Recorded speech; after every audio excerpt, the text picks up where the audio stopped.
In today's video, we discuss regarding how Germany unified, process of unification of Germany. तो ऐसा था कि starting में कई लोगों ने जर्मनी को यूनिफाइड करने की कोशिश की, लेकिन मोनार्च के द्वारा या मिलिट्री के द्वारा उस कोशिश को दबा दिया गया, उसको आगे बढ़ने नहीं दिया गया। अब जर्मनी कई सारे पार्ट्स में डिवाइडेड था, तो उसी में एक स्टेट था, वो था प्रूशिया। उसने कहा चलो अब मैं जिम्मेदारी लेता हूँ, मैं जर्मनी को यूनिफाइड कराऊंगा। तो यहीं से हमारी कहानी शुरू होती है। Let's start. Prussia started the movement. किसने स्टार्ट किया? प्रूशिया ने।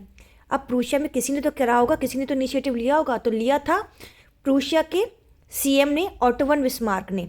तो Prussia started the movement under the leadership of auto von Bismarck. ठीक है। अब ऑटो वन बिस्मार्क जो थे वो चीफ मिनिस्टर थे किसके?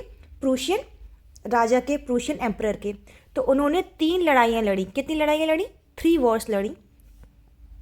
कितने साल तक लड़ी? कितने ईयर्स तक लड़ी? ओवर 7 ईयर्स, 7 साल तक 3 लड़ाइयाँ लड़ी। किसके अगेंस्ट लड़ी? दफा के अगेंस्ट। दफा, D for Denmark, F for France, A for Austria. इनके खिलाफ 7 साल तक 3 लड़ाइयाँ लड़ी और एंड में जो जीत हुई किसकी हुई? प्रूशिया की हुई। विक्ट्री किसकी हुई? प्रूशिया की हुई। तो ऑटो वन बिस्मार्क ने अपने ब्यूरोक्रेटिक स्किल्स के द्वारा और अपनी जो भी ब्यूरोक्रेसी और आर्मी की हेल्प से प्रूशिया ने विक्ट्री पा ली। ठीक है, इन देशों से लड़कर।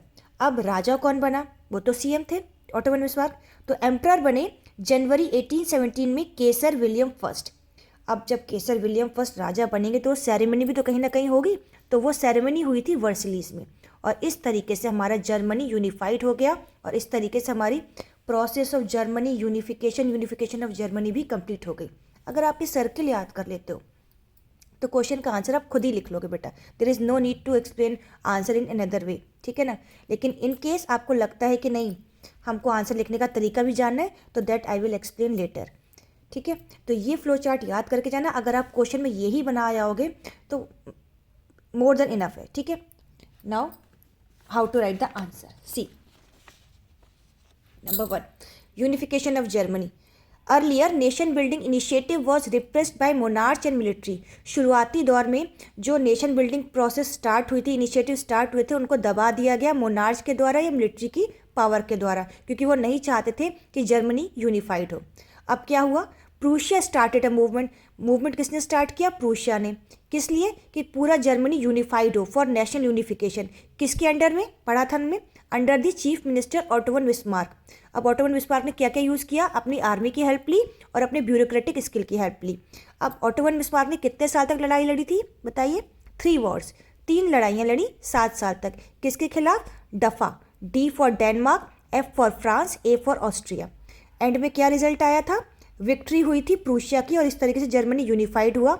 लेकिन उसका राजा भी तो घोषित करना था। तो इन जनवरी 1871 केसर विलियम फर्स्ट जो थे वो न्यू जर्मन एम्पायर के राजा बने और उनकी जो सेरेमनी थी कहाँ हुई थी? वर्सलीज में हुई थी। अब जो नए राजा थे इनने किस बात पे जोर दिया, किस बात पे एम्फेसिस दिया?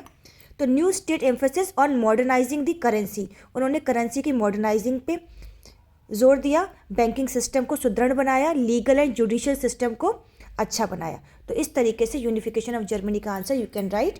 और सबसे बेस्ट तो ये है कि ये याद करके चले जाओ तो you will score full marks. All the best. Question important है, पढ़ के जाइएगा।